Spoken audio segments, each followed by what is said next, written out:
Hello, everybody, and welcome to the newest episode of the Disney Brothers podcast. Today, Rhett and I are reviewing Pirates of the Caribbean Dead Men Tell No Tales, the fifth and final episode of the Pirates of the Caribbean saga. Rhett, would you like to start on your thoughts? Alright, just overall, I thought it was a fantastic movie. I wouldn't say that it's better than some of the originals, but it was good, according to, the newer ones. Or the newest one. And I liked how they brought in the old characters, how they basically shifted the perspective over to some people, and then also just, had some little cameos here and there. Your thoughts? I liked it a lot, too. I'd say this is probably my second favorite one, more so than 2, and 3, and 4, definitely. So just so you guys know, first off, we're going to be talking non-spoilers, and then we'll tell you when spoilers are going to come. Occur. And we're also going to do our theories on what the end credits scene means. So if you don't want to see that, then click off when we say we're about to talk about spoilers, okay? Good. So, to me, Jack seemed a bit older and a whole lot more drunk in this one. What did you think? Yeah, in some parts, it was just he had no idea what he was doing. He was just you know what, I'm going to do that, have no idea how it's going to turn out, but let's go with it. Yeah, I got that too, but here's also the thing. He was much older in this one, because think about it. He fought with Billy Bones, who's Will Turner's father, then he fought with Will Turner, and then he fought with Will Turner's son. So essentially, Jack is playing with his grandson at this point in the series. Now, I know Billy Bones is a little bit older than Jack Sparrow in the series, but still, that's 3 generations that Jack Sparrow has gone on adventures with the Turner family. So, what were some of your other thoughts along with this? Non-spoiler, of course, so. My thoughts, they're basically the same. They brought in the old characters well. They sort of hid the old characters, excluding Jack Sparrow, but they sort of hid them, leading way to the new actors who now have a name into film. So I like the actress. I can't remember her name at the moment, but I liked her a lot. I thought she was nice. Yeah. I thought she was a lot of fun. Let's see here. What else?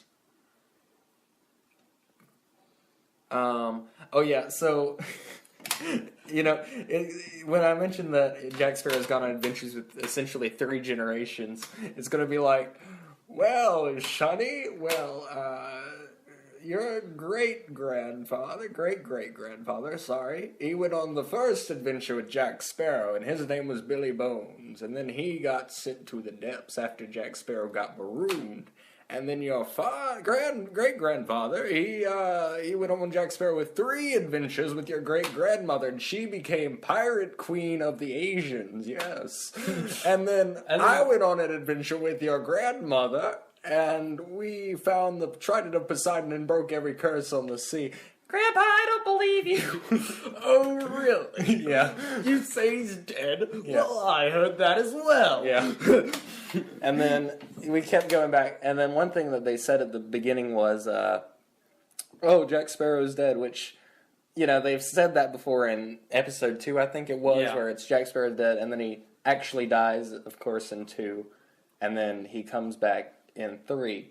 So Jack Sparrow is obviously burning a lot of bridges, I think. But then again, this is the Caribbean, supposedly in the 1730s, even though Jack Sparrow's gone through 3 generations of Turners, which I'm not going to let that go. I'm just going to keep saying that. Even though I like that sort of Jack Sparrow, sort of this guide for the Turner family, it's it's kind of strange, I think. Do you want to go ahead into spoilers now? Sure. Okay, now, here comes the spoilers. If you don't want any of the spoilers, click off now, but if you just want to spoil yourselves rotten, keep on watching. Yeah, and we are reviewing this a week late, so it's your choice. So, here we go. 3, 2, 1, spoilers. You gone now? Okay, good.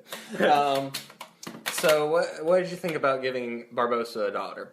Barbossa daughter, it was sort of like, I sort of was like, well, I can see how that would be possible, but then again, when would it take place? Because she's about the same age as Will's daughter, so that would mean before he's You a mean private Will's son, yeah. Will's son, and that would mean before He's a privateer, but after he's come back from the dead. Yeah, so... So obviously between 3 and 4 there were some adventures. there was something that happened, but... yeah, it seems to me a little... That just seems a little bit strange to it's me. just like... I mean, I thought it really was didn't nice need to. character development. Let's talk about Barbossa's story arc here for a second. He goes from skeleton pirate to dead pirate to undead pirate to privateer, then back to pirate who dies. Yeah, Barbossa dies at the end of this movie. Sorry to spoil that. But then again, we are in spoiler territory, so if you didn't want to hear that... It was your choice. Yeah. So Barbossa's story arc is interesting, of course, and you know, I felt like it gave Barbossa's character a little bit of something extra, maybe a little bit more of humanity. Yeah, because in like this one.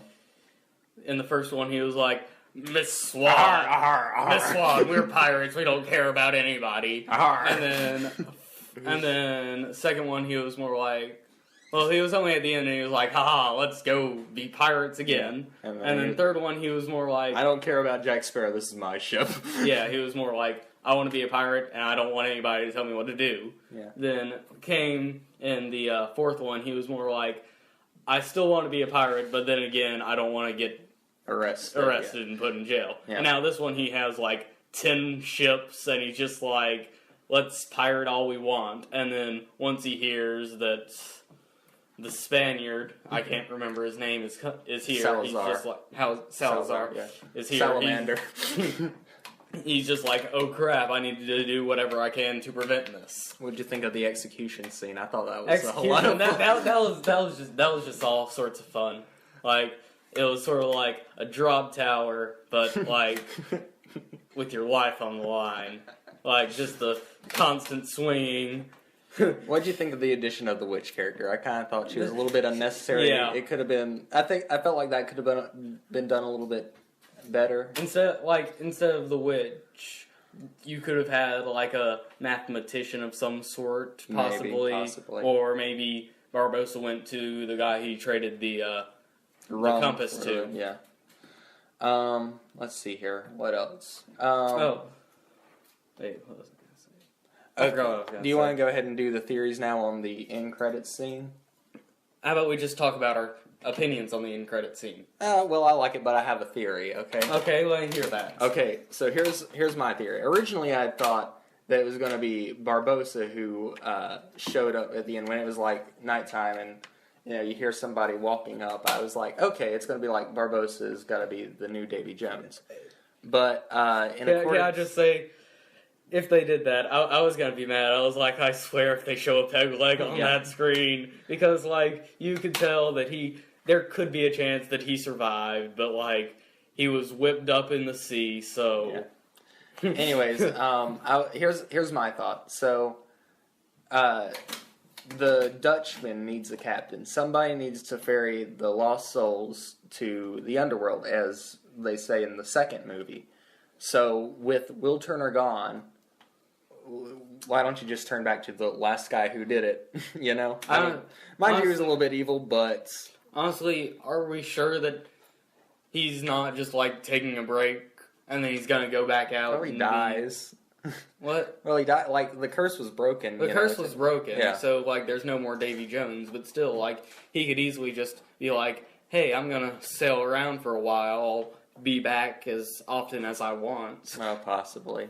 But, you know, it's been 10 years, essentially, since the last time Will Turner's been back on land. It was nice that they brought back Orlando Bloom and Keira Knightley for essentially nice. I was 3 scenes.